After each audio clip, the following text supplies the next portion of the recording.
សួស្តីពុកម៉ែបងប្អូនយើងទាំងអស់គ្នាហ្នឹងហើយ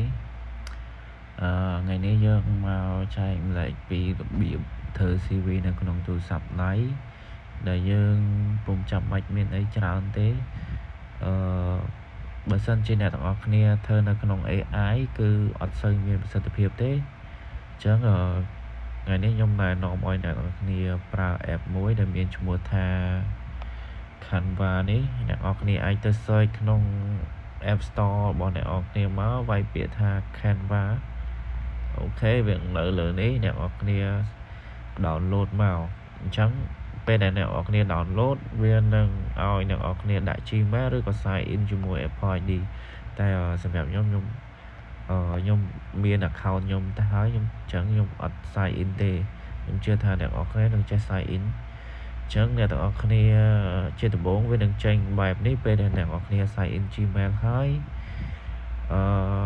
អ្នកទាំងអស់គ្នាឃើញពាក្យwhat would like to create អញ្ចឹងអ្នកទាំងអស់គ្នាវាយពាក្យថា CV អូខេវានឹង load មកច្រើនបែបនេះអញ្ចឹងអ្នកទាំងអស់គ្នាអាចជ្រើសមួយណាក៏បានដែរឥឡូវនេះបានន័យថា CV template អានេះ CV professional នេះ CV ATSចឹងអ្នកនរគ្នាចង់ដាក់មួយណាអានេះ template នេះយើងចង់ select លើវាទៅកែ CV រ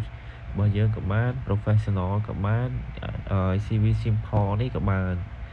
តែសម្រាប់ខ្ញុំគ្រាន់តែឧទាហរណ៍ចឹងខ្ញុំយក CV template ខាងលើអូខេវានឹងចេញទាំងបែបនេះ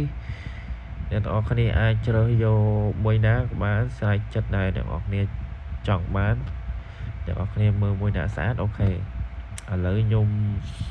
ឧទាហរណ៍ខ្ញុំយកមួយនេះអញ្ចឹង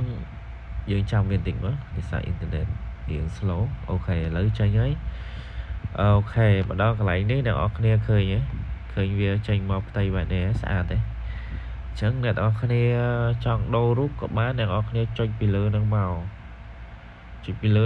អូខេអញ្ចឹងយើង iMake tool នេះយើង select រូបភាពមកយកមកដាក់មកអូខេនេះ replace នេះអានេះសម្រាប់ខ្ញុំរូបខ្ញុំសិតតែនេះទេអញ្ចឹងអានេះខ្ញុំខុសឧទាហរណ៍ទេត្រួសអ្នកនរគ្នាអាចកែខ្លួនឯងបានហើយកន្លែងលើនេះឈ្មោះ photographer នេះអានេះសម្រាប់ដាក់រូបភាពនេះហើយខាងក្រោមនេះGmail ក៏ដូចជាលេខទូរស័ព្ទក៏ដូចជា address ដែលយើងនៅអញ្ចឹងអ្នកនរគ្នាអាចកែទៅតាមតម្រូវការបានកន្លែងនេះកន្លែងនេះខាងលើនេះ about me អញ្ចឹងយើងទៅសេអំពីយើងមកយើងឈ្មោះអីនៅណាអីអញ្ចឹងអ្នកនរគ្នាសេមកហើយ experience កន្លែងនេះបទពិសោធន៍ដែលអ្នកនរគ្នាពីណាដល់ណាឆ្នាំណាដល់ណាធ្វើអីខ្លះទៅសេជាខ្មែរក៏បានទៅសេជាអង់គ្លេសក៏បាន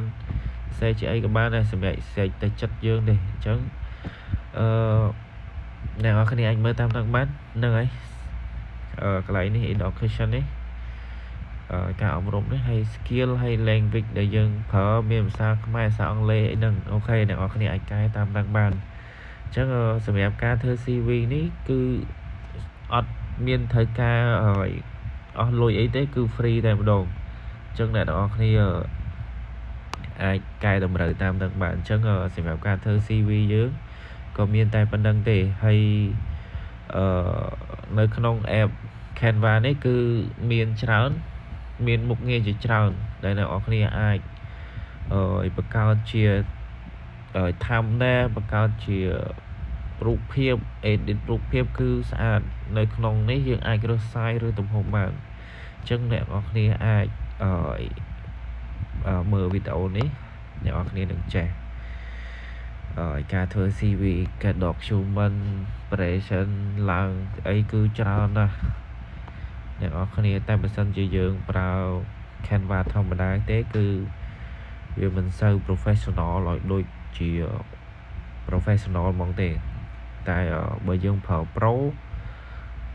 វាល្អប្រើ Pro វាល្អវាលយហ្មងអញ្ចឹងការប្រើ Pro តោះតែយើងអស់លុយអញ្ចឹងបើអ្នកនរគ្នាមិនចង់អស់លុយទេអ្នកនរគ្នាប្រើធម្មតាទៅអូខេហើយសម្រាប់ការធ្វើ CV យើងក៏មានតែប៉ុណ្្នឹងទេ អរគុណជម្រាបលាទាំងអស់គ្នា